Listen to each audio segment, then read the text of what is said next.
Hello, everyone, and welcome back to another podcast here at Podcast Room Brighton. George, how are we? We're blessed and we're very excited to get into this next episode because we have a big guest. But I will let you.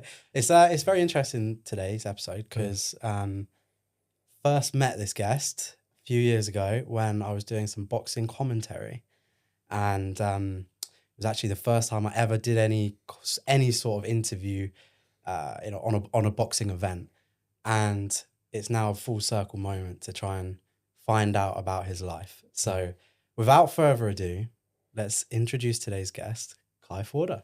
How are we, man? I'm good, man. I'm good. Yeah. They're very excited to be here. Firstly, before we start the podcast, got to give you boys your flowers. This place is unbelievable. And it really is. Like, this setup is crazy. Thank you so much, man. Big up to you. Thank you. What I mean? Appreciate that, Boys man. don't get their flowers enough, but this place is crazy. It's been a hard graft for the last you. however No, long. fair now, play. so- It's been tough. Yeah, But we're here now. So, okay, let's start from the beginning because there's a lot we can get into today. Mm-hmm. And I think the best place for people to start is the early kind of days of Kai Forder. What did it look like growing up? So obviously I've been quite lucky, very fortunate compared to other people. Like, my mum and dad have been together like the whole time they've been with each other. Got two sisters, been brought up well. I wouldn't say spoiled, like we're not spoiled children, but if we needed something, it would be there. My dad works very hard, supports his family, which is sort of like the footsteps that I want to take when I eventually have my own family. Played football for academy teams, Fulham, Gillingham, Charlton, and then broke my leg doing that. And then that's why I went into the boxing. Never turned pro with boxing, obviously just did like the unlicensed stuff and things like that. School life, Jesus. School life was tough. Yeah, tough. I think because I'm quite when I walk in, like, I'm 6'6", like I'm quite a big unit, like I'm a big character. Going from primary school, being the football team captain of this sports team, he's the tall one from like year 5, year 6, taking that big persona and then big characteristics now into secondary school. A lot of people didn't do that, but I took all my ego and my personality into secondary school. Year 7, 8 and 9 was still that confident person, but obviously now that everyone my year has sort of gained confidence in themselves, they would then show their characteristics towards me. And then because I've acted like I put my hands up, I acted like a bit of a dickhead in secondary school because I thought I was still that big team captain, sports captain from primary school. And then I just got found out. Like, I seriously got found out. And then I put my hands up. At one point, I was probably the most hated guy in Kent. Was it? Yeah. Why though? Why? Not through secondary school. Obviously, everyone bickers and stuff at secondary school. But at the age of 18 was when I put my hands up and think, yeah, I'm hated in Kent. So basically, at the age of 18, I was lucky enough to become mates with Ollie Edwards and Brandon Myers. So Brandon Myers is like a well-known model. He's been on X on the Beach and things like that. And Ollie's a professional boxer. So he's got them links with like people off the telly and Love Island and things like that. So at the age of 18, they sort of took me under their wing and took me out to the nightclubs. So I'm an 18-year-old boy on VIP tables, like with music artists. We had like dinners and parties with N-Dubs, Crepton Conan, Tory Lanez, Black Eyed Peas, who else did we be with? Yeah, big people. Serious. And and an 18-year-old from Kent, like a little small place in Kent, people were looking at me and thinking, what the fuck? Like, how does he get treated like this? So basically there was a nightclub called Gallery. And Gallery was in Maidstone. So Maidstone's like the place in Kent that everybody goes out to. There was one night, it was a Halloween event. And I think Crepton Conan were performing at the Halloween event. And I turned up with Ollie and Brandon and a few Love Islanders and people like that. And no one was allowed in. Like, they put the red rope in there, so no entry, like it's full. And there was a queue of about 100 to 150 people, all from my area, all dressed up in their Halloween stuff, looking forward to going to this party, right? And they said, sorry, no more entry, like it's full. I turn up with the influencers and the like celebrities and Ollie and Brandon. And the owner's like, Kai, yes, what you saying, bro? Like, give me a like hug, because I go there all the time. All the bouncers are like, yo, Kai this, Kai that. They pull the red robe and say, welcome in. And obviously all the people in Kent then stood there going, what the fuck? Like, fuck Kai Forder. Who does this boy think he is? Like, what's he done to deserve this treatment? And then obviously that night finished and I carried on going to this nightclub. It got that bad that people would write on Twitter and say, if someone makes sure Kai Forder doesn't go home to his mum and dad tonight, I'll pay you like 400, 500 quid. What? Fuck. So it's jealousy. That's what it is then. Has to be. Yeah, potentially. Like, I don't know if it was jealousy or maybe because I wouldn't say I was flexing. I was literally just enjoying myself, and like I felt blessed to be around these people. But maybe like my Instagram stories, like filming the bottles on the table and things like that. But yeah, like I'd go home the next day on Sunday, and one of my mates would send me a screenshot, and it'd be like, if someone makes sure Kai don't come home to his parents tonight, I'll pay like 400 quid, 500 quid. And then there was a night in Gallery. Who was performing? I think it might have been the Tory Lanez night. Geezer smashed a bottle on the table, full-grown man, like 35-year-old. Went for my eye, like fully just bottled the side of my face. I had like a massive cut here. Didn't go hospital. I just jumped in a taxi and went straight home. Mum woke me up next morning, was like, what the fuck happened to you? And I was like, I just got involved in a fight. And then what I didn't realise is he reposted a tweet on Twitter and someone was like, put the tweet out again, someone do Kai in tonight, I'll pay you 300, 400 quid. And the boy that bottled me was the one who reposted it. Oh my God.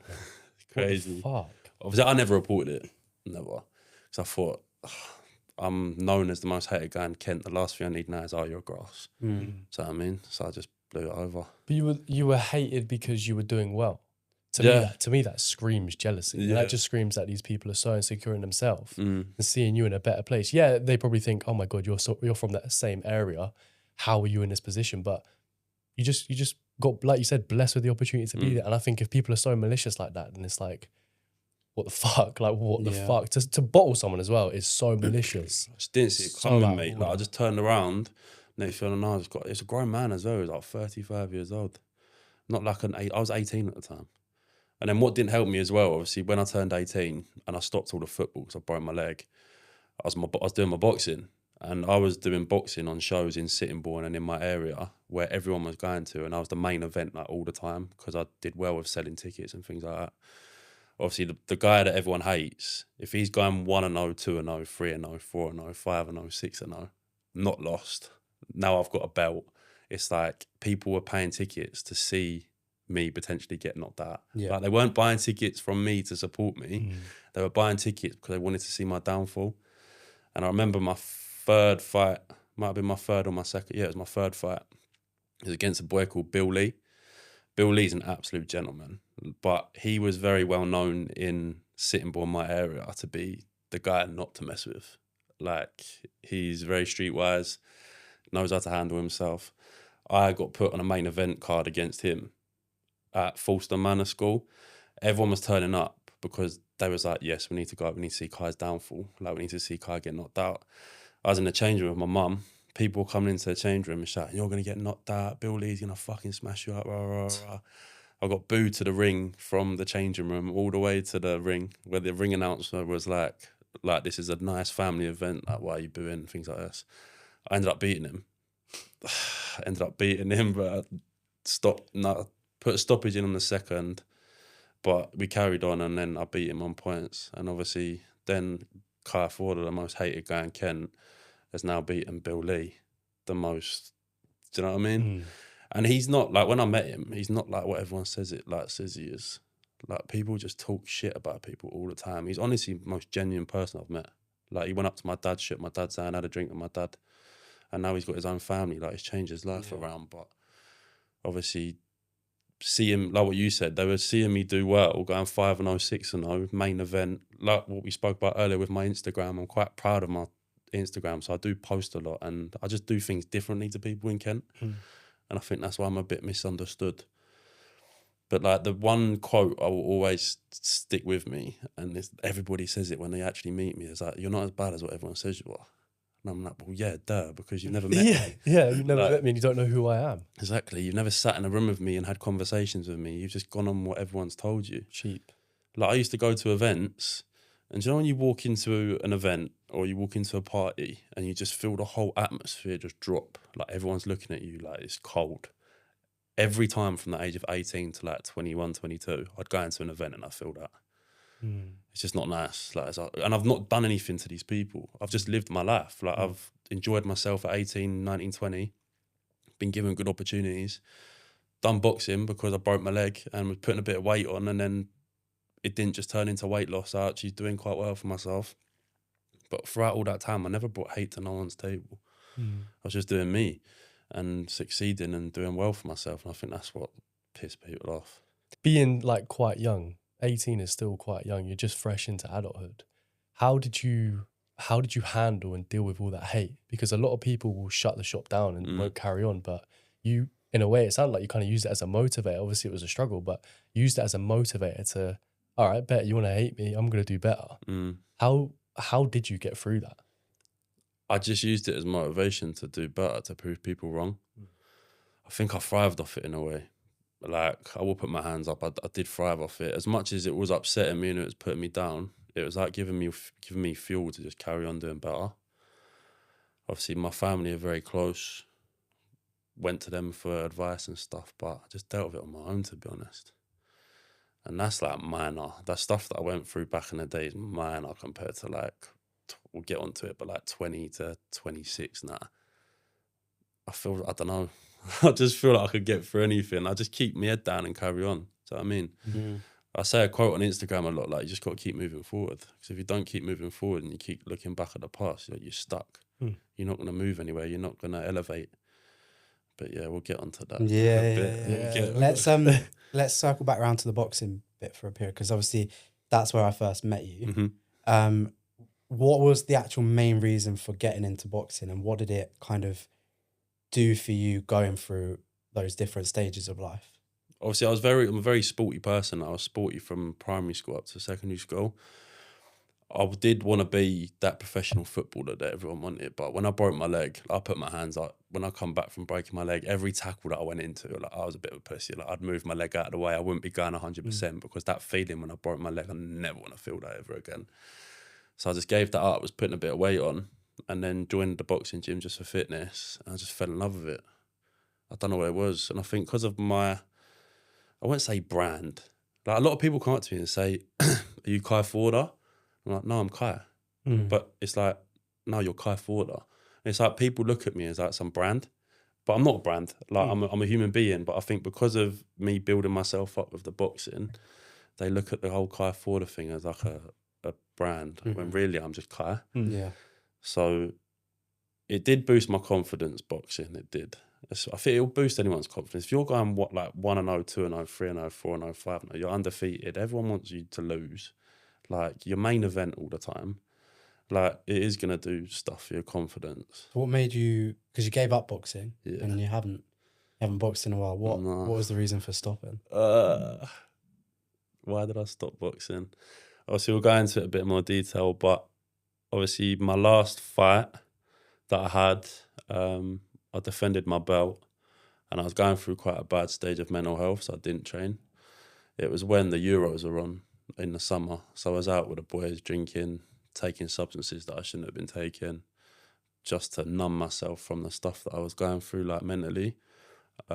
Just didn't train hard enough, and then got my ass given to me, lost my belt. When I lost my belt, everyone in sitting board were like, yes, Kai's finally lost. Like, my opponent was walking down the high street with my belt on, and he told me, like, we got on with each other after. Like, he told me there was people coming up to me saying, please tell me that's Kai Forder's belt. Please tell me that's Kai Forder's belt. You've taken Kai's belt. And he's like, yeah, but we've boxed. Like, we're just gentlemen about it. Nah, fuck Kai Forder. I'm so glad you've done that. It's mad, man. What? I know. I don't get how people can have that kind of hate in them, to be honest. How can you have so much hatred to someone that you don't know? Bearing in mind, even if you knew someone, like, I don't even think I could ever possibly hate someone so bad to the point where I'm like wishing for your downfall. I'd rather them people like actually sit down and have a conversation with me and get to know me. Yeah. Because when I was 18, and 19, 20, when I was going out with all these influencers, my actual friends, I then took them under my wing and gave them the nights out that I was living. Yeah. Same with the people in the nightclub. Like, if they were looking up to me and saw me on these tables and stuff, there's still space on the guest list. Like, have a conversation with me. Come up and join us. Yeah. Like, I've never been that person who's, oh, I'm better than you. Like, I'm going to look down on you and things like that. I've never been that person. But, like, no one would have that conversation with me. And that's why that quote sticks with me for the rest of my life. You're not as bad as what everyone says you are. Because it's facts. Yeah. And when people do tell me that, I'm like, how would you know what I'm like if we haven't even had a If you conversation haven't even had a together? convo. Yeah, no, I completely get that. I think I'm a bit misunderstood. Not to make it about me at all, but No, I think about all of us, man. I think I'm a bit misunderstood. I think I've had a lot of troubles in my time, and I think I wish people, I don't know, once you know someone's story and you've seen what they've gone through, you can then relate to them and understand them. And I wish people had seen that or could see that more with me, because then people would recognize, okay, that's because of this, or his journey's taken him here. So I completely get that. Yeah, that makes a lot of sense. So going forward then, you stopped boxing. What was next for you? So this is an exclusive, right? I've not told no one this at all. Through my boxing, I was in and out of jobs, and my dad, my uncle and my nan gave me this job opportunity. So basically, the whole time that I was boxing, I was in the Metropolitan Police, and no one knew that. Like, I kept it under my wing. There's a few rumours going about, but even to this day, like, some of my closest boys don't know that I used to be in the police in London. And obviously, that then had a bad effect on my mental state as well, which led me to me losing my fight because of the stuff that I saw in the police. Like, and then at the end of the day, like, not all police officers do their job properly. Some people abuse power, some people take the piss, some people have views like, what's the word?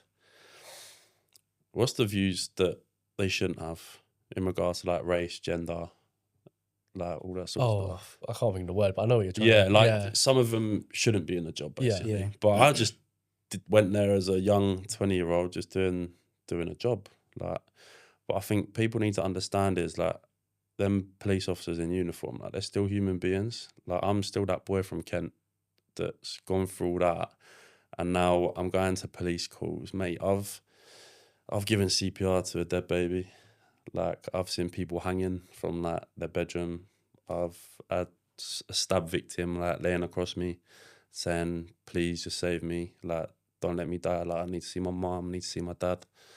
Like, I've seen a lot of shit as, like, a 20-year-old, and it's tough. Like, it's rough. Like, I've gone into houses where little babies, like, duct taped to a wall with his bottle, like, above him, because obviously the parents have gone to the pub and just left the kid alone in the room.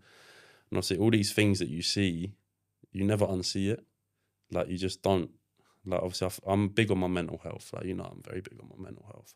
So I gave CPR for like 20 minutes before the ambulance turned up. Baby's dead. But it's in my arms, like a newborn baby. It's in my arms, cold as anything. And I'm giving CPR to the baby. And it always sticks on your mind. Like, even like little smells. Like, we went into a house and this guy had been hanging for like 2-3 weeks. Like, he had a really bad mental health, and he was cooking bacon like the day that he did it, and the bacon was still in the frying pan. So now every time that my mum's at home cooking bacon, I look at the frying pan and I just get the thought of the guy hanging from the thing again. Yeah, of course, it's hard.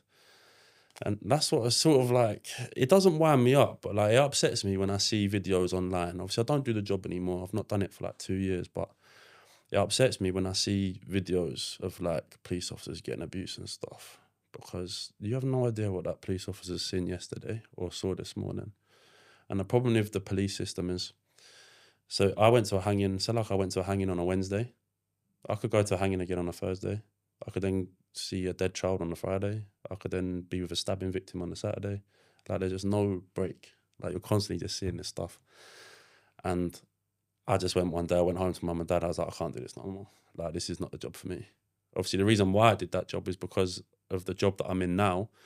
If I don't do social media full time, my dream job is to be like close protection security officer. to like celebrities, like a bodyguard. You know, like KSI's got Big Steve. Yeah. So me, like as Big Steve. And obviously I've got my own, I'm manager of a security company now, but I couldn't do the CP part of security unless I had military or emergency services background. Right. Which is why I went, yes, I'll do the police for 2-3 years. If I like it, I'll stay. If not, I've still got the experience now to do what I want to do as my full-time job. If, obviously now I've got the podcast as well, like I've got the broadcast. Obviously, my dream job would just be do that full-time, but I need a plan B. Like in life, you always need a plan B. But like, I didn't join the police to be a snitch, didn't join the police to be a grass, joined the police because it would set me up for my future of doing this close protection security with what I want my dream job to be. Wow. It's tough, man. You said it was going to be a deep conversation. I didn't realize it was going to be this. Yeah. Why now do you want to talk about it? I feel like my whole life I've just been very misunderstood. Like misunderstood big time. Obviously recently I've just had another mental health episode, which is, we'll get onto it in a minute, which has rocked my world again. But like I feel like I've just been very misunderstood my whole life due to rumours, due to people talking, due to people making assumptions of me without actually getting to know me. Like barely anyone knew that I was a police officer. No one knows that I've had that experience in the Travelodge with a baby. No one knows the mental health that I've seen in front of my eyes, let alone dealing with your own mental health. Like I've seen people taking the final way out in front of me. Do you know what I mean? And it's hard. Like it's hard to just keep moving on and keeping it to yourself. So obviously I do the broadcast where I interview other people and find out about their stories. But then a girl messaged me on Instagram and popped up to me and was like, you talk to everyone about their stories, but have you ever shared your own? And I was like, no, I haven't. And I was like, you know what? I'll do it. And obviously I know you. I feel like with the reason why I pitched yourself to come onto here is because I've got that level of trust with you already. Because like a big thing about talking about the police and what I'm going to get onto in a minute about my other situation, I didn't want people to cut and edit things out and then put a video on the internet of me just turning around saying, yeah, I used to be a police officer. Boom, Kai Ford used to be a police officer. Talk about my ex and that situation. Boom, let's just hit the internet with that because it does views and things like that. Because I did get asked by like a podcast up in Cornwall, and he's worked with like Katie Price and like big celebrities and things like that. But I can't put my trust in him to shine me in the way that I want to be shined. Do you know what I mean? Yeah. Which is why I was like, do you know what? I'm going to message you, reached out to you. And I was like, this is the perfect opportunity because I've got that level of trust with you already. Like I've met you today, but I know that I can sit here and be open about it just due to the welcome that I got when I first turned up. So yeah, that makes me happy as well. Yeah. Because we have literally just met. We have finding out about your whole life. And yeah, I appreciate you trusting us, man. I appreciate you giving me the time to come on, man. Of course, bro. This is what we're here for, man. And I guess that level of trust is hard to have nowadays due to the fact of what's happened previously in your life. And yeah, I'm honoured, man. So honoured. But I do want to quickly just touch back on something that you previously said. Obviously, you went through, and I'm sorry to hear that you went through all that during the police. That is tough. But I want to say I'm very proud of you for getting through it. So well done, man. How did you manage? I didn't. Like I generally didn't. Like I'm never going to join the police again. So I might as well be honest. Whilst I was in the police, I wasn't behaving like a normal police officer. I was out drinking. I was going into work the next day. I was doing substances that I shouldn't have been doing. Going to raves. One time I didn't even turn up for work. I had police come to my front door in Kent, knocking on the door with their hat on. Mum and Dad opened the door and they thought, fuck. Like they think I'm at work. When police officers come to your door with their hats on, it's because you've died in service or like something traumatic's happened to you and they've come to your front door to tell you. So they knocked on the door. Mum and Dad opened it. It was like, what's up? It was like, is Kai here? And they was like, no, he's at work. And he's like, no, he's not turned up to work today. And the last video my sisters saw was me in a rave at like 2-3 o'clock in the morning that I posted on Snapchat or Instagram. So, and my phone was switched off, it died, and I was knocked out somewhere at this after party, just off my head on drink and stuff when really I should have been in work. So for 8 hours straight, I had London police looking for me, Kent police looking for me, Mum and Dad blowing my phone up. Everyone thought I was dead, like from this rave. when in reality I was just in someone's house somewhere. But because of all the stuff that I'd seen in the police, drink and drugs and things like that was my way of forgetting about it. Because you get that high, like you get that ego boost, you get that blockage where you're not thinking about all that stuff anymore. It's an escapism, isn't it? Yeah, instead of... It's like I'm not thinking about school. I'm not thinking about every time I went clubbing, I had to look over my shoulder just in case I had a knife in me or I was getting bottled and things like that. Like going to a rave and taking these substances was just like an escape to stop thinking about all the stuff that I've seen in the police, my school life, my life in Kent. And then it got to a point where I was like, this job's not for me anymore due to what I was seeing and stuff. Obviously, so then, in that period, you were using these substances and alcohol to escape, which I think a lot of people do. A lot of people that go through a hardship of a situation, I think they do resort to that because it's the easiest way to escape it, right? Would you say you've processed it now properly? No. Because recently I've had another situation. I feel like I just don't get a break. Do you know what I mean? You can't break, man. I don't get a break. Like I'm doing well for myself. I'm happy. And then something else happens and I go back to rock bottom again. We'll touch on it now because we're at this subject. Yeah. But basically, obviously I've got the broadcast, right? And we did the broadcast podcast for 4 months back in 2024. It's going really well. We was in the Daily Mail newspaper. We got flown out to Paris. Like I was in Disneyland Paris, and people come up to me in the airport saying, "You're the boy. You're the broadcast boy." Like in Gatwick, I was sat outside Cinderella's castle, and on our video on YouTube, you can actually hear a girl in the background say, "Are you the Broadcast Podcast?" Wow, like, and we did it for 4 months. Like 4 months, we was doing this, and we was getting noticed everywhere. And at that time, I was still doing my boxing with DKM and things like that, but I weren't doing it massively. My ex-girlfriend. So I met my ex-girlfriend in September 2024. She was a single mum to a 4 or 5 month old baby, a little boy. Obviously I come into both of their lives and I fell in love with him straight away. Like I did. Like I fell in love with both of them. I fell in love with the different side of Kai, the real Kai, the Kai with a big heart, not this showman on social media and things like that. And I thought, right, single mum, probably not had the support that she needs the last 4 or 5 months. This little boy has not had that support system with his dad for 4 or 5 months. I'm going to throw myself all into it. So I threw away the boxing, threw away the podcast, just so I could be a full-time dad to little man. And there was, listen, even to this day, like me and her aren't together no more, but he's the best thing that's ever happened to me. Like straight up. Like he is the best thing that's ever happened to me.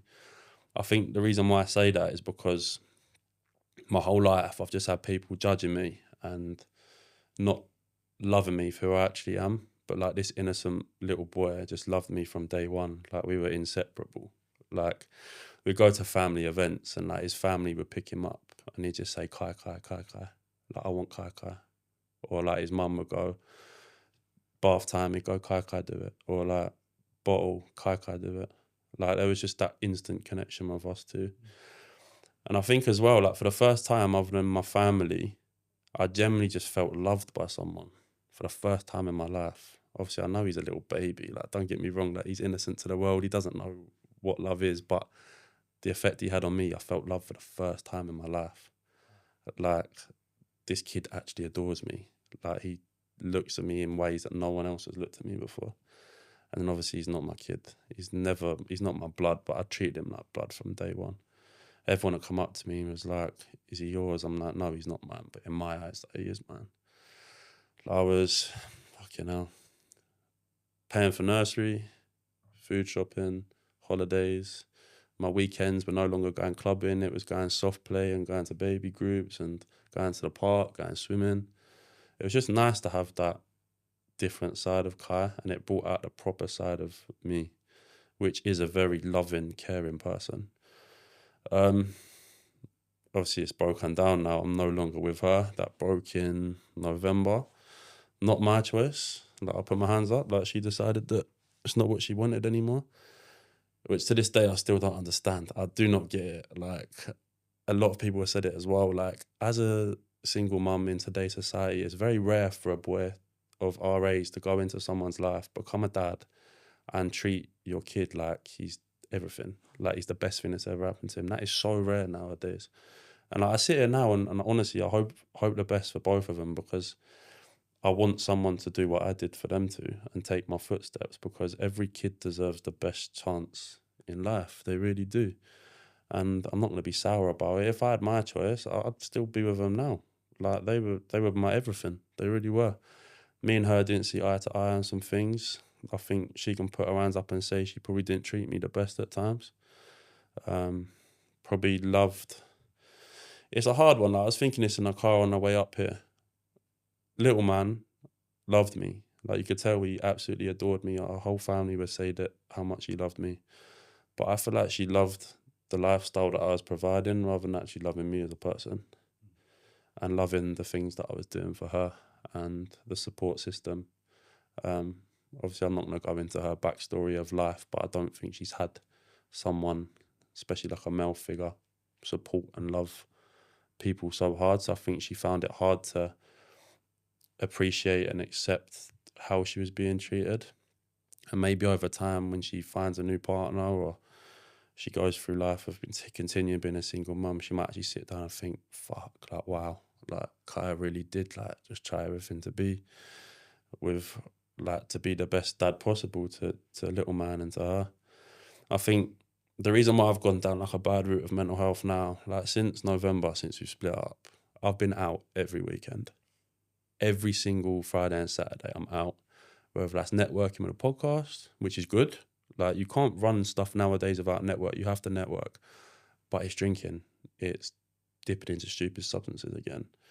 But it's to forget about all the good times that I generally felt within myself and good within myself when I had little man. Like, I'd get home from work, stressful 12-hour day at work, open the front door and I just hear like that, like excited. And then just hear his little feet like running across the floor saying Kai Kai, like Kai Kai's home. Like, there's no better feeling in the world. And you both will have, like, when you have your own kids, a kid running up to you, like Kai Kai's home, putting his arms out to give me a cuddle and that. Now, every time I go home from work, I don't have that no more. Do you know what I mean? Like, I don't have that no more. Tear up, man. Yeah, I don't. Like, I walk through the front door, my mum and dad are there, I go to the gym. Like, my family life back home is perfect. Like, I can't say anything bad about my family. I'm very lucky to be in the position that I'm in, but for a man who's been through all that in his life of not being liked by people and not being loved properly by people that he's bonded with due to what other people think about him. For the first time in my life, I felt loved by someone, and it was a little boy. Every time I come home from work now, I don't have that. I don't have them footsteps running across the floor. Like, I don't know, man. It's hard, bro. Like, I'm trying not to get upset in it, but Yeah. it's hard. It is really hard. And I just like that lifestyle. I can't wait to have my own kids. Like, honestly, I can't wait. I would have happily have built a family of them two, and he wouldn't have been treated any differently if me and her had kids together. Because in my eyes, he saved my life. Like, for the first time in my life, he actually accepted me. Like, someone actually accepted me for who I am. I know he's a baby, but he just made me feel good about myself. Whereas now I don't have that, man. Can I ask you an interesting question? Mm. Do you love yourself? Do I love myself? Yeah. You comfortable within yourself? No. But why though? I think because of my past and like how much people have judged me, I feel like I have to do things to validate other people's opinions on me. I want people to like me. I want people to love me. Like, I want people to think that what they thought about me all them years ago was just stupid. Whereas it's a very good question. I don't think I do love myself. I'm a very confident person. Don't get me wrong. Take pride in my appearance. Sounds a bit cringy, but I'm not bad with women. Like, do you know what I mean? Like, I know how to talk to a girl. Like, when I go out, I have confidence and like the Jack the Lad talk. But no, I wouldn't say I love myself, bro. The only time I really did love myself was when I was providing and being the same dad that I've had towards little man. That's the first time in my life where I went, you know what, I'm actually proud of myself, because I'm giving a kid a new start. Like, I'm giving the best possible outcome to a baby that's not had that the last 4 or 5 months. my main objective with them two was not just to be in love and have my own family and things like that. I wanted to give other people the lifestyle and the childhood that I had growing up with my mum and dad, because of how it's made me as a person. Like, I still get times now, like we broke up in November, but I still think about them. Of course I do. I do. And I think I'll think about them for a long time, because at the end of the day, yeah, breakups happen, like people split up and stuff. But what people need to realise is I didn't just lose one person that day, I lost two. And the other person I did lose was probably the best thing that's ever happened to me. And now it's like, how'd I put my trust into someone again? I've literally given someone the best version of Kai Forder that I could ever give, mentally, financially, physically. Literally gave you everything you could possibly want, and it still weren't good enough. And it's like, what do I do now? Like, I've literally shown someone the best version of Kai Forder as possible, and it still weren't good enough. So that's probably why I don't love myself. And maybe one day someone will appreciate everything. They will, of course they will. Yeah. Like, when I have my own kids and stuff, I'm going to give them the best life possible, and someone will appreciate that more. But it's funny, why did you ask that question? Because I don't think I love myself. Oh, really? So, and I was listening to a lot of the things you were saying, and I was just relating quite a lot to the escapism parts, the feeling like I'm trying to validate other people all the time. Like, I want to be liked. I want to do this. I want to show I'm doing well. But then I think it's been a whole journey for me the last few years, and I went through a period where I've really hated every part of myself, and I couldn't forgive myself for mistakes I'd made. I couldn't forgive myself for poor life choices, and I was my worst critic. And there's nothing I wanted more than just to be loved. But I couldn't love someone else, or I couldn't receive that love if I didn't love myself. And I'm on that journey myself, trying to figure out how the best way to love myself is, because at the end of the day, we're the only ones who get to live with ourselves every single day. What's that RuPaul quote? Do you know who RuPaul is? The drag queen. So he says, I don't know why I know this. Probably because I've got two sisters in it. Like, I've grown up with two sisters. But he says a quote. It's like, how the hell can you know? If you can't love yourself, how can you love anyone else? Can I get an amen up in here? Like, that's his saying, and it's true. But I don't. Okay, maybe I could love properly because I was loving them two properly. But at that time, that specific moment in my life, I did love myself because of what I was doing for them two, what I was doing for little man. Coming home from work and seeing his face light up in the mornings where I'm not working. It's a Saturday morning, I wake up, I open his bedroom door, and he's looking at me through the little holes in his, what's it called? Like, where do they sleep? Yeah, cot. So he's looking at me, like, smiling at me, and I'm like, obviously I'm not going to say his name, but I'm like talking to him, and he gets excited. And he gets excited because he knows he's about to spend the whole day with me. I get excited because I'm going to spend the whole day with him. I don't have that anymore, bro. You know what I mean? You will, though. I will. I know it's tough to see now, and yeah, you have been through a roller coaster of a life so far. But going back to that proudness, I think you should be proud of yourself because you're sitting on this sofa today, getting through everything that you've ever gotten through. Like, a lot of people cannot deal with that. And as you've seen, unfortunately, firsthand, you've seen mental health and the other side of it and people not being able to handle it. But you can sit here today, Kai, and say, I fucking went through this. I'm still going through it. I'm still struggling, still processing it, but I'm here. Yeah. You're turning up for yourself every day by just being here every day. So I feel like because it's still quite a fresh situation, I feel like it may take you years. It may take you years to finally process everything and love yourself to the fullest, but it will always happen. But then I think it's, and this isn't going to sound harsh, but it's on you as the individual to try and start that process, of loving yourself again and being the best version of yourself. Because then it comes back down to the quotes that you guys just said, is like, you cannot love anyone if you don't love yourself first, right?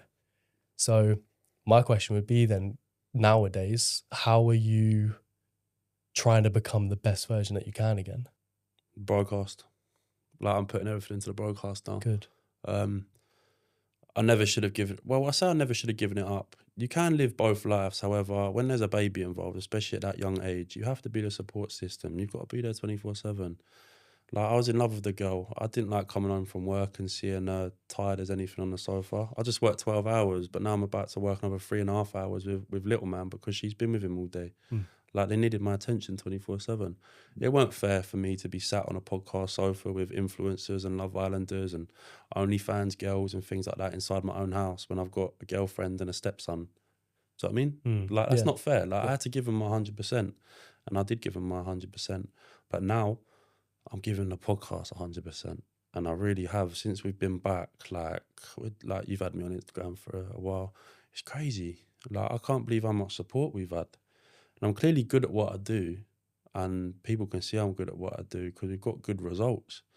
And I think it might be the same with you two as well. There's no better feeling than achieving your dreams with your best mate or like someone that you're really close to. Like the two boys that I run the broadcast with, Callum and Harvey, like they are my best mates. Like, they're my circle. I have a lot of mates everywhere. I have a lot of big circles everywhere. But when push comes to shove, if I need to cry or I need to call someone, like, them two are on the phone straight away. And like being able to take them under my wing and bring them on this journey with me. And who knows what we could do with the podcast. Like, in 3 weeks' time, we've got the relaunch party. Do you know what I mean? So excited. Yeah, like, it's crazy. Like, it's just mad how life changes around. Like, what? Back in November, I was changing nappies. And now I'm walking on red carpets, like, with influencers and things like that. Like, life just changes constantly. But no matter how... It sounds stupid. I don't know if it sounds stupid for me to say this, but no matter how big this podcast gets, the broadcast, and how much I achieve with the podcast, I still don't think I'll be content and happy with it, because I'd rather be that stepdad still for little man. And maybe it will just come in time. But my biggest achievement, even if this blows up and I end up on YouTube and I'm doing this full time, my biggest achievement in my life will still be that time period that I had with him. Which it's crazy. I don't know if it's just because I got a big heart and that, or how he made me feel as a human being. But I think he will be always my biggest achievement. I think that's beautiful. And going back to when I was really young, well, not really young, actually, I was 19. I was in Australia and I met a tour guide out there called Luke Simpson. And when I was 19, I wanted to be this big, I don't know what I wanted to be. I wanted to be known and well liked. But one thing he said to me was, kind of doesn't matter about the external factors. It's all about what you've got in here and your ability to love and feel. We're human beings, not human doings, he always used to say. And that what you've just said about how it made you feel inside, that's something you take with you. And that's something that how you make other people feel leaves a legacy in the world, more so than any amount of money you can make, show you can produce, influence you're next to, any of that. What's in here is what matters the most. I said to my mum the other day, she was like, stop worrying about, like, I've been fine. Like, I've not been fine because I've been doing stupid on a weekend. Like, I'm clearly not fine. I'm clearly not coping with it very well. But I haven't had a blip. I had a blip last Monday, and I had a blip on his birthday as well, where I just broke down to my mum and dad, like, crying my eyes out in the kitchen. But they turned around and said, you're going to have your kids, like, you're going to have your own kids one day. And I was like, I know. But I don't know if this is a bad thing or a good thing, but when I have my kids, I will talk about him to them. I think that's fine. 100%. I will. Like, I will talk. Every person that I talk to now, my friends are probably bored of hearing conversations about little man, because I still speak about him. Of course I do. Like, the other day, like, I've got a girl best mate, Lauren. Like, she's like my sister. She wants me to get over this. Like, she does. She's very, like, cold-hearted. Very, like, is what it is. Kai, get over it. Like, come on now, get over it. But on Monday, I posted all the pictures of him and videos again on my close friends, like, sort of just crying out to people to fucking pick up the phone and speak to me. And they did. Like, all my friends rang me, and after a day of it, I was fine again, and I was putting all my attention back into the podcast. But I don't know, man. You have to process it though. Yeah, I don't think you should ever not do stuff like that. Yeah. Because then if you keep it all in here, it's never, I've got this theory, it's like a backpack theory. The more you carry in that backpack, the heavier it becomes. Mm-hmm. So the more you keep in here, the heavier it becomes. Mm. But the more you post on social media, you speak to your close friends, you break down to your family, or even if, fuck it, go for a walk on your own. The more you empty that backpack, the lighter it becomes so you can move forward in life. And like you said previously, it's like you have to always push forward in life, right? That backpack's too heavy, you're not going to be able to move, Kai. Yeah, true. So you have to release it, post them stories, talk to them people, talk to us. I mean, you're coming on today. This would be a good release, and I hope it is for you, like to keep processing it.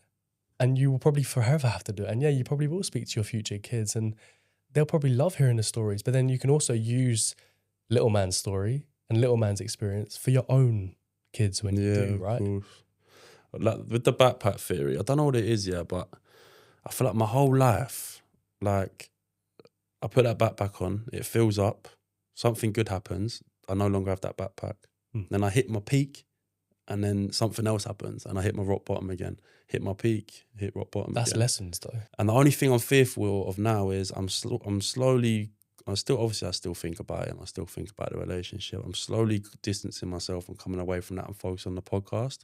So I'm hitting my peak again. But in the back of my mind, I'm thinking every time I hit my peak, something else happens to drop me down. So it's like that constant fear factor of, okay, I'm elevating right now. When's my next drop off? What's going to happen next? What's going to damage Clive Forder? What's going to send me spiraling down into that feeling again? And it gets onto your question as well about loving yourself. I don't know if you've watched it, the Tyson Fury documentary. He always wants something else. He's always looking for the next thing. And that's the same with me. I'm never content with what I'm doing. I'm never happy with what I'm doing. Other than when I was little, man. It's crazy. It's fucked. I actually relate to you on so many levels. It's ridiculous. Same, man. I go to a weekly GA meeting. Okay. What's GA stand for? Gamblers Anonymous.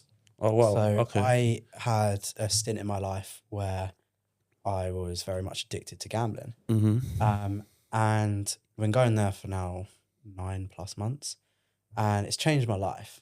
And I go there, I sit around a group of men and women, 10 to 15, maybe sometimes more, talk about all of our life experiences and everything. And we read a bit of literature from this book. And in that book, there's a phase that everyone sitting around the room kind of relates to. And it's the all or nothing stage, where you're either giving your all to something or you're giving absolutely nothing to something. And I don't know whether you relate to that at all or not, but with the backpack theory, if you're constantly getting rid of things, at some point it will trickle along, you'll remember it all, but you're still putting things in your backpack, even if they're not big things, as life goes on. And the all or nothing stage was very much a common theme that people would go all in on gambling. All in. So I'm not focused on anything. I'm going to focus my whole attention on here. Whereas the ideal is it's the consistency. It's the consistency over time of not gambling that builds up and gets into the rhythm. And I feel, just from what I've heard, that the vices, the alcohol and the things that don't help are constantly not allowing you to stay on that consistent path. That then when something happens, it feels like such a peak and trough all the time because that consistency isn't there.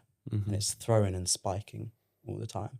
I don't know if you relate to that. No, that's just something from what I've witnessed in myself and from stories I've heard from people that relates to me a lot is I was never consistent. I was always out drinking. I was always out gambling. I was always doing something to not be present.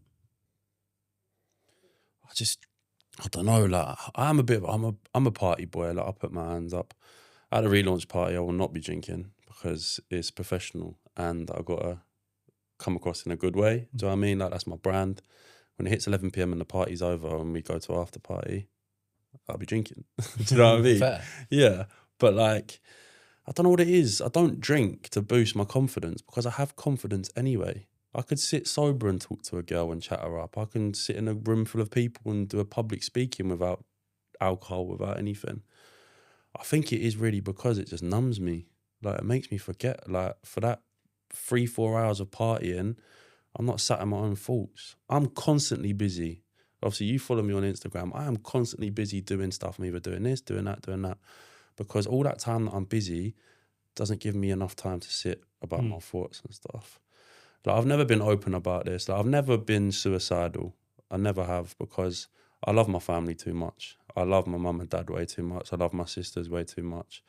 And I wouldn't say suicide's selfish. A lot of people do say it, but sometimes that is the only way out for people. So I wouldn't say suicide is a selfish thing, but there has been a moment in time where I was driving my car and I was just thinking in my head, I'm the most hated person in Kent.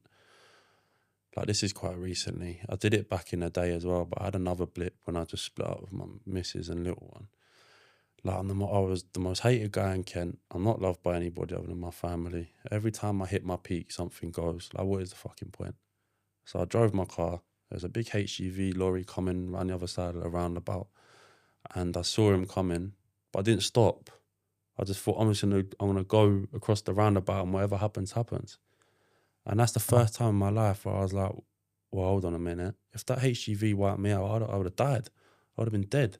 But how I was thinking at the time, I didn't care. Which is, I just think it's mad. Like, because I've never been in that position before. And it weren't a suicide attempt. Of course it wasn't. But it was like, that is what it is. Like, if it happens, it happens. Do you know what I mean? And I've never had suicidal thoughts or anything. So when that happened, I then went home and sat in my bed and I was like, what am I doing? And that's when I was like, I need the podcast back. Yeah. I need the podcast back, because I'm working Monday to Friday and I'm going out and just getting with girls, drinking, after parties. A couple of weeks ago, it was not weeks ago, back in March, it was little man's birthday. And obviously I hadn't spoken to them or been like any connection with them at all. It was little man's birthday on the Thursday. On the Friday, I went out, and from 7 o'clock when I finished work, I was drinking and doing substances till Sunday, 4 o'clock in the morning. I had half an hour sleep. I went out on the Friday, went to an after party, was on a balcony with a DJ till like 11 a.m, 12. Got my head down for like half an hour, showered at a gym, went to the shops, went to Zara, bought a whole new outfit, threw my outfit from the night before in the bin, went back out drinking substances, then went out till 3-4 o'clock in the morning Sunday. And it got to Monday and I was like, whoa, what the fuck have I just done? And it was all because it was little man's birthday on Thursday. Because the real Kai wants to be there for his birthday. I'm not saying, like, people say I'm obsessed. Like, I'm too obsessed with this whole thing, but I don't think people realise how much of an impact having that relationship with a little person can have on you. It's not obsessed. I don't know. It's the loving and caring side of you, isn't it? Yeah. And you discovered that about yourself. So you fell in love with, obviously, little man and being a stepdad, right? But you also fell in love with yourself, right? And that's major. That's massive. That's like a pinnacle moment in your life. Is like, I found myself, I love myself, and I love my life. And because unfortunately that's been taken away, I'm not surprised that you had that. But what I will ask is, have you tried to process it in a different way? I went to therapy. Okay. Just when I left the police, I went to therapy for like 2 months, and it really did work for me. Like, his name's Jason. He runs like a men talk group in Sittingbourne. Like, he's very good with his mental health. He's actually inspired me to bring a mental health aspect into our podcast. Like, we do sit around and talk about mental health on the broadcast as well. It did help me. And that's when I brought the podcast out. And then I got with my ex. And then I spiraled again because I gave up the podcast. Bring that back. Now I've lost little man. So maybe I do need to reach out to him back and talk to him again, because it did help. Like, even just sitting here with you boys and talking about it, like, it probably is going to help me. Because I'll go home later and I'll speak to mum and dad and be like, oh, what did you talk about? Did you talk about everything? You wait till their faces later when I tell them, I've just told the world that I used to be a police officer. So, I mean, they'd be like, what? Like, you was comfortable enough to do that? I was like, yeah, I was. So maybe like conversations like this, it does help. And that's why I put my Instagram post, like, I don't care what anyone says, right? Like people out there might watch this podcast and think, "Oh, Kai Ford is such a melt." Like, get over it. Like, be a man about things. But boys, like, there is nothing wrong with being in touch with your emotions. Like, everyone has their dark days, but you need to reach out and talk to people. Because if you do keep it in yourself and you don't reach out and talk to people, you'll end up like the guy that I saw when I was in the police. And your family don't want that. Your friends don't want that. Because I've said it before and I say it again. I'd rather be that person on the end of the phone talking to you than standing up in a room of people at your funeral talking about you. That's a quote that sticks with me always. I would rather be on the phone talking to you for hours than stood up in your funeral talking about you. And I think that's just what's stuck in my head the whole time as well when I have my own problems with my own mental health. I don't want my sisters stood up there talking about memories. They can do that when we're all 70, 80. Do you know what I mean? Not when I'm 26. So that's why I've never really gone down that extreme route of dealing with my mental health. Good. Proud of you, man. Thank you, bro. Very proud of you, man. It takes a big step to even get to that point, right? It's so hard to do. So I think this is the perfect first step for that. Yeah, I think we all can relate to that. Yeah. Massive. I think mental health is a massive killer, man, as we all know. Yeah. Men's mental health especially because we're so fixated on being, I can be a man, I can overcome it. No. I think, if anything, that way of thinking is more embarrassing than actually talking to someone. Of course. Yeah. Like, it's like that manosphere thing. Yeah. That's bro, don't get me started. That's embarrassing. I know. Yeah. Being that way of a man is embarrassing. I don't think that's a man. I think that's a boy. Yeah. If you can't process what's in here and you can't confidently speak about your emotions, you're not a man, you're a boy still. You've still got a lot of process to do. Yeah. Like, even like now, my last relationship, I probably wasn't treated how I should be treated. Like, used at times, I probably weren't treated the best. My next relationship, I'm not going to change who I am as a person. I'm not going to act like HS and act like Andrew Tate and all them idiots on Manosphere and start acting their way towards women, because I weren't brought up like that. No. But that's what scares me, because a younger generation that haven't got their head switched on like us three, they're watching these people and thinking that's how I should treat a woman. It's absolutely, and you shouldn't be treated. It's absolutely like not the way, man. No matter how a woman's treated you in the past, never fucking treat a woman like how they do on that Manosphere thing. It's ridiculous. It's a joke. It is an absolute joke. And then I think we need more positive male influencers, like drop the shoulder. Yeah, Mr. Jim Skin. I was literally about to drop him. Yeah, like, for real. Who aren't afraid to say what it really is, because he's real. Like, that's exactly what we need, is more real people. Yeah, it's not these men or women that are chasing these numbers and coming across as this toxic person. Like, that's not. At the end of the day, like you said about the human beings, like, we're all together, we're all on the same level. Why aren't we looking after each other? Why are we spreading hate to each other? Why are we? Yeah, man. More Jim Skins in the world, I think, personally. More positive energy in the world, man. Maybe that's a direction for yourself to take. Yeah. Low key. Can't afford to take that lead, bro. For real, man. Do you think? Yeah, 100%, bro. Yeah. I just don't want, like now that I've sat down and spoke to you boys about everything that I've been through, I don't think I've sat down and actually realised how fucking hell, like, I've been through a lot. Like, I really have. Like, I'm only 26. Like, all the hate with the boxing. Like, I've had my good time and my bad times. The hate with the boxing, the hate in school, getting bottled on a night out, people writing tweets, like, putting bounties on my head and trying to make sure I did come home to mum and dad. The police, like, seeing death in front of me, seeing child abuse in front of me.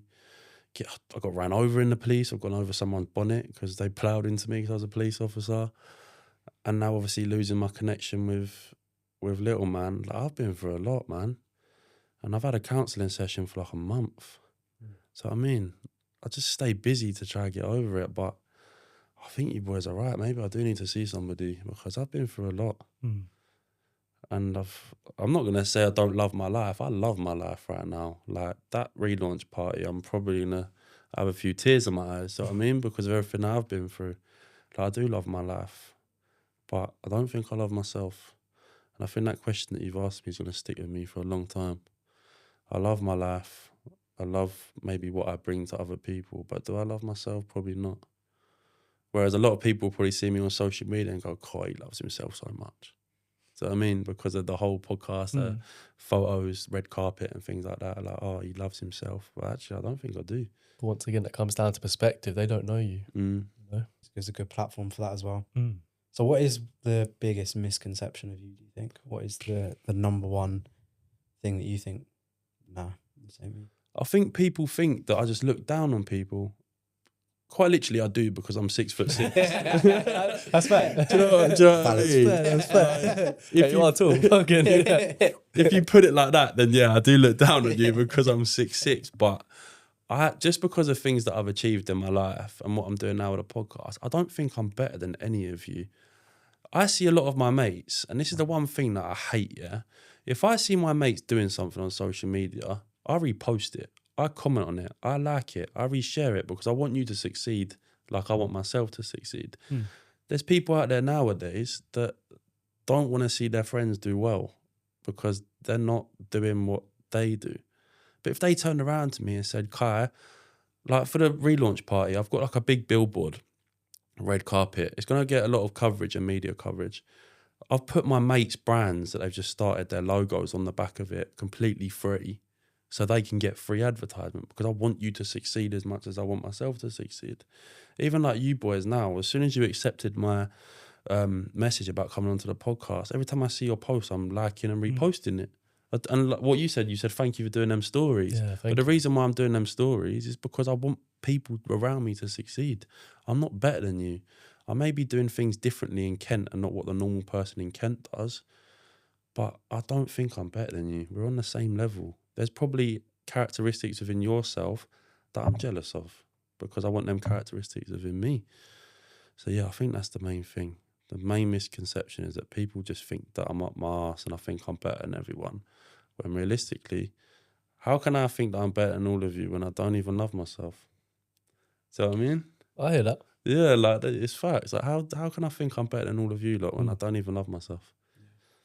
So yeah, I think that's the next chapter for you, though. Yeah, I think this has unlocked a new chapter for you. Yeah, I think it has you as well. To try and. But yeah, people that have got a bad perception of me, or they don't like me, or they dislike me, come for a drink with me and get to know me properly and speak to me on a level, or watch this podcast. That's what I was going to say. Like, I think, and I'm hoping a lot of people's opinions change on you drastically, because then they may realize and be like, oh, I was a little keyboard warrior. Now actually understanding Kai a bit more. Wow. Yeah. But I didn't come on here to do that. Like I didn't come on here to get my popularity or anything like that. I didn't want to do that at all. I come on here because I generally think I needed a safe space to speak my mind and speak about everything that I've been through. And like days like today will probably sit with me in my memory box in the back of my head for a very long time. And that's thanks to you boys. I do really that touches my heart, you saying that. Honestly, like I really do appreciate it because we're on the same journey together, really. Like we both got podcasts, we both want to bring positivity into the world. But yeah, I just appreciate you boys letting me onto that. Be real. Well, let me share you. Let's touch on the broadcast. Yeah. Here, because I think that's a big part of you and your journey. Yeah. Talk to us a little bit about that, and obviously we've got the relaunch party coming up. So yeah, obviously me, Harvey, and Callum, we're the Broadcast boys. I brought a Broadcast podcast out 2 years ago. Literally an idea in my bedroom where I was just thinking, I really want to do something with social media. My mental health isn't good. I want boys to start speaking up about their own mental health. I've got links within influencers and celebrities due to my past. I could do this, like I could actually run it. So yeah, from a little idea in my bedroom, is now ended up in the Daily Mail, and now we've got a red carpet event, May the 16th. Media's going to be there, paparazzi's going to be there, companies are going to be there, athletes, Love Islanders. Yeah, mad. I was changing nappies in November. Life takes a turn. It does take a turn. Yeah. So what's the plan with it then? What's the pitch? My main thing with a broadcast is to give people a safe space like you two have to come on and talk about their life, because I think talking out and speaking out on stuff can save people's lives sometimes. And as much, I don't really look at the broadcast, not now anyway, as like a money earner. Like, I've never looked at it as like, this is going to be a money earner. Eventually, it probably will. Depends how high, like how far we take it. And if it does, and I do it full time, then I'm happy because I'm doing something that I love. But generally, at the moment, my vision with the broadcast is just to do something that I enjoy, puts a smile on my face. I love meeting new people. I love giving people opportunities and exposure to do well for themselves. And at the end of the day, like, I just want to be happy, man. Like, I don't really give a fuck about money. Finances have never really meant anything to me.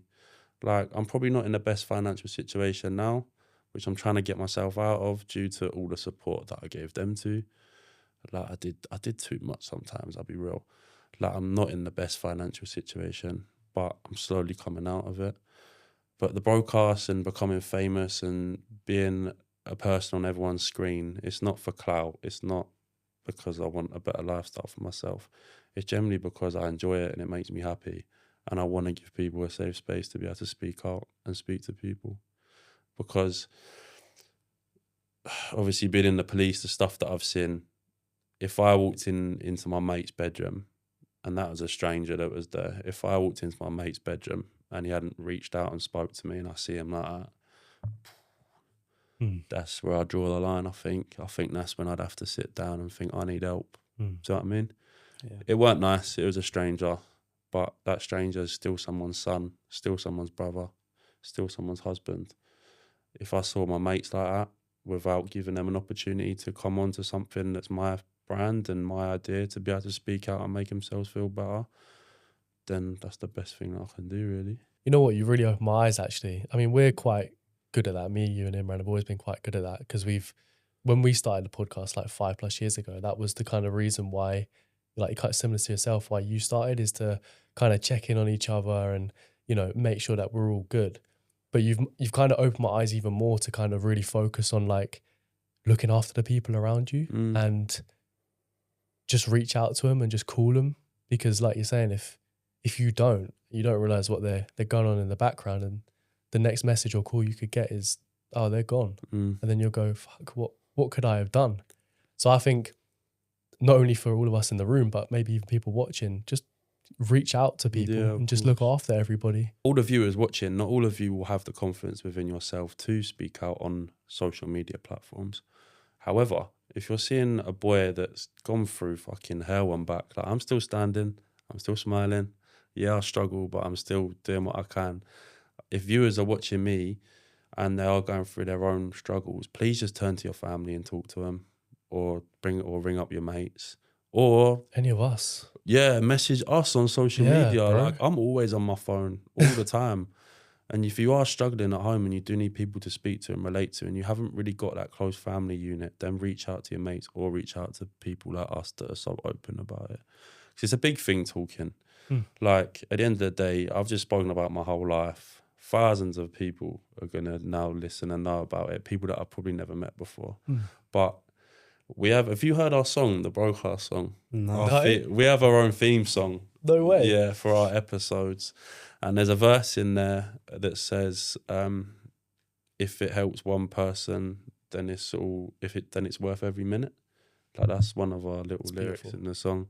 So yeah, like, if it helps one person, then it's worth every minute. Because I don't think what people understand is it takes so long to edit and do videos and things like that. Like, no one understands how long it takes, but if it helps one person, potentially save someone's life, or gets them to reach out to their mum and dad, then it's worth every minute. It makes it worth living, right? Yeah. It makes it worth doing. Mm. Beautiful, man. Yeah. You've got such a beautiful story and a beautiful like way you do things. And I think you just got to keep doing it, Kai. Thank you, bro. For real, man. I'm so excited to go to the party as well. Yeah. It's party, man. Appreciate the invite. Yeah, appreciate the invite, bro. The party's gonna be crazy. Like, it is. I think I'm just gonna stand there and I think I'm gonna do a little speech, little 30-second speech, just thanking everyone for coming. Because, yeah, I'm still a bit lost of it all. It's just a lot going on. Yeah. It's overwhelming. Yeah. I didn't think we'd be in this position, but we are. Just got to keep running with it. Keep moving forward. Onwards and upwards. You always say that to me, onwards and upwards. Onwards and upwards, man. It always is, man. Okay, we're coming towards kind of the ending parts. Is there any parts of Kai Forder we need to know about? No, I think I've said everything, man. I really have. I think I need to take myself away from the podcast today. Maybe sit with my mum and dad and go through some things that I've kept to myself. But like, I've only met you today, and obviously I've known you for a while. You boys probably know a lot more about me than my closest friends, which is crazy. And even my ex-partners didn't know stuff that I've mentioned today. So yeah, it's been nice, boys. I really appreciate it. But then that comes back down to the confidence of you coming out today to chat to people that you don't necessarily know fully. You took it on yourself, was like, and it's brave, man. It's brave. Thank you. you. To come out and be like, I need to talk and speak to people like myself you don't even know. But hopefully you can come away from this and go, I'm really glad I spoke about this, and I'm glad I put this out on the internet, and people can have more of an understanding. And I'm sure you've got hundreds of thousands of people that will fucking speak to you, not hundreds of thousands, but like you'll have people that will come out to you and be like, well done for speaking out about this, because it's tough. And you may even influence people to come out and talk, even to you so. or other I people. hope so. I think the word influencer is such a easy thing to call yourself nowadays. Yeah. Like, you're going to beauty events and you're trying on products. You're not influencing anything. No. What are you actually influencing? What positivity are you bringing into this world? Like, you're not influencing anything. It's like people like HS and all that. You're not influencers because you're not influencing anything. Yeah. People that come onto a podcast and actually change someone's life or change someone's perspective or gets them to reach out and talk to people, you are influencing good things. People like Jim Skin, that boy is killing it. Yeah, man. And he's probably not been the best version of himself in the past. Like, he's probably gone down bad routes. He probably was part of that whole little manosphere thing as well with the HSs and people like that. But he's changed his life around. He's got parents coming up to him in the street, shaking his hand and saying, thank you for how you are, because I know that my son watches you. You need more people like that in the world, especially nowadays. Like, the world's a horrible place to live, and I'm scared the day that I've got to bring my kids up in society at the moment, especially with them fucking petrol prices. Okay, for anyone who doesn't know, where can they find you? Where? Yeah. So my socials. Yeah. So obviously not your house. yeah, not my house. Obviously Kai Forder. It's just my name on Instagram. I don't know if you bought. Well, on our episodes we get like a drop up with their Instagram and stuff like that. Yeah, Kai Forder. Obviously the Broadcast podcast page. I don't actually have login details to that. I don't have any control. I don't have any control over the Broadcast podcast page. That's my editor, Callum. I said to him when we brought it back, bro, because it's a hard one. Like, everyone just looks at the Broadcast podcast and thinks Kai Forder straight away. Like, Kai's the face of it and things like that. But I don't think people understand. I cannot be the face of the podcast and in my position without Callum. Callum is a fucking wizard. Like, he works a normal job Monday to Friday, and he just got that dream of being able to be a cameraman and editor, like, for life. And he deserves it. Like, that boy is so talented. And like, that's why I've done the relaunch party, and everyone's saying, Callum and Harvey are like, bro, I can't wait for like how you're gonna feel at this relaunch party. Like, you're gonna feel like David Beckham. Like, boys, all three of us are gonna feel like David Beckham. Like, we're one team. Do you know what I mean? Because I would not be where I am now without Callum. I wouldn't be where I am now without Harvey, because he's my best mate. He's my co-host. But yeah, I don't have the login details to the Broadcast podcast page. That's all Callum. So if you want to contact me, just through my Instagram. I will try to get through people's messages. But I'm honestly, like, hand on my heart, someone that's not only just comfortable with talking about mental health. Being an ex-police officer, I've been there on a bridge with someone, talk them down and managed to get through to them. So if you really are struggling, I could go back into PC Forwarder mode and help you out. Fuck me, I can't believe I just told the world that I used to be in the police officer. It's crazy. We usually end with a question. I've got two final questions today. Go for it. You've mentioned a lot of quotes in this episode. Yep. What is your favourite quote you've ever heard, or something that resonates with you? Okay, this is the one. So when you're driving, it's not really a quote, but it's like a put yourself in a position. When you're driving, what is the best view? The back mirror or the windscreen in front of you? The windscreen in front of you is bigger. The back mirror is smaller. So while you're looking in the back, you should always keep moving, looking forward. That is so really powerful. Holy Do you know what I mean? shit. I've never heard that. So when you're driving, the windscreen in front of you is bigger than the window in the back. So why would you focus looking in the back when you can look in the mirror in front of you? Not mirror, glass in front of you. Yeah. I hear it. Yeah. That is wisdom right there. I love that. I'm going to take that away. I fucking love that. And final one then. If you could have anyone on your podcast, who would it be? Who is your dream podcast guest? 2, Cristiano Ronaldo, just because he's been my GOAT ever since I've been like a kid. Like, he's been a guy I've spoken up to. And someone that I think I could relate on in regards to mental health a lot, Tyson Fury. I feel like if you put me and Tyson Fury in a room together, I'd find out a lot about myself, because everyone calls me Kyson Fury. Like, when I was boxing, everyone used to call me Kyson Fury. But like, I think I do relate to him a lot in regards to mental health, my up and down days. And yeah, I think if me and Tyson sat down together, I think it would help me out big time.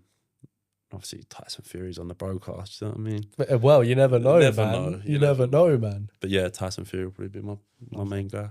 Well, onwards and upwards to you, Kai. Thank you, obviously, much for coming on today. And honestly, thank you, boys. This room again is ridiculous. I think I need to speak to the broadcast. You know what I mean? Like, boys, we need to step our game up, man. But yeah, please show love to Kai as much as you can. Check him out on all socials and check out the broadcast. And thank you so much for watching. Like, subscribe, and we'll see you on the next one. Take care. Kai, bro. Kai, man. Thank you, man. I appreciate it. I nearly cried at one point, you know.